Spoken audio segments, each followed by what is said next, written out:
దాన్ని రూపొందించారు. అదే మన డాకు మహారాజ్. టైటిల్ వచ్చేసరికి మన డాకు మహారాజ్ అంటే ఎలా ఉంటుంది అన్నది ఒక చిన్న అనుమానం ఉండేది.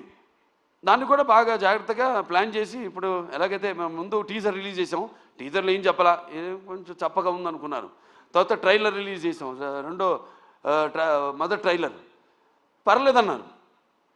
ఇప్పుడు విడుదల చేస్తాం ఈరోజు అసలైన ట్రైలర్. అంటే ఏదైతే అభిమానులు కోరుకుంటారో, అభిమానులే కాదు ఏదైతే జనం బాలకృష్ణ నుంచి కోరుకుంటారో మొత్తం అంతా పొందుపరిచి ఈ ట్రైలర్ని రిలీజ్ చేయడం జరిగింది. ఇవాళ అద్భుతమైన స్పందన వస్తుంది.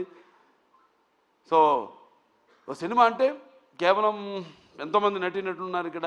నాతో పాటు నటించిన ఒక ప్రజ్ఞా జైస్వాల్ అయితేనేమి అఖండాలో చేసింది నాతో, అలాగే శ్రద్ధా శ్రీనాథ్, అలాగే ఊర్వశి రౌతెల, అందరు కూడా ఇప్పుడు వాళ్ళ పాత్రలు ఎంతో అద్భుతంగా, అంటే అటు కేవలం గ్లామరే కాదు పర్ఫార్మెన్స్. ఆవిడంతా ఇందాక మన కెమెరామెన్ గారు ఉన్నారు ఇక్కడ, విజయ్ కార్తిక్ గారు, ఎంతో అద్భుతంగా సినిమాని చూస్తున్నారు మీరు. ఆ సినిమాలో కూడా లైటింగు స్కీము, ఒక లైటింగ్ స్కీమ్ అంటూ ఉంటుంది.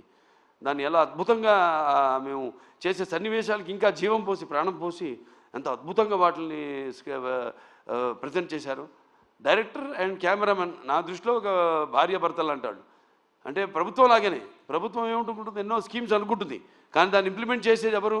బ్యూరోక్రాట్స్. సో వాళ్ళని మనం పొందాలి ముందు, మనం వాళ్ళ ద్వారా మనం ప్రజలకి వాళ్ళ అవసరాలు తీర్చాలి మనం.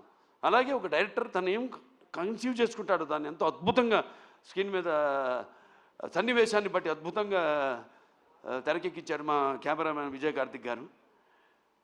అలాగే ఇక మా తమన్ గారు ఉన్నారు, ఇక ఆయన గురించి చెప్పక్కర్లా.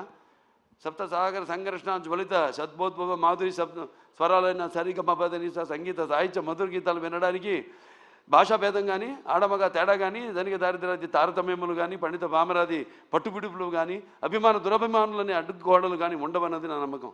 ఎందుకు మనం సాక్షాత్ మన పురాణం నుంచి చూసుకుంటే మేనక సరస సల్లప సంగీత సాహిత్య మధుర శబ్దానికి సృష్టికి ప్రతి సృష్టికర్త అయిన విశ్వామిత్రుడే ప్రపంచానుభూతికి వచ్చాడని, లేకపోతే శ్రీకృష్ణుని వేణు నాదానికి ఆవుల మంద మేపు మాని మోకరిల్లాయని, నేటికి నాదస్వరానికి పావులు సైతం పడగలెత్తి ఆడటం చూస్తున్నాం మనం. అలా ఒక సంగీతం హిట్ అయితే ఆ సినిమా సగం హిట్ అయినట్టే. ఇక తమన్ ఈ మన ట్రైలర్ చూపించినప్పుడు కూడా స్పీకర్లు పడిపోయినాయి ఇక్కడ.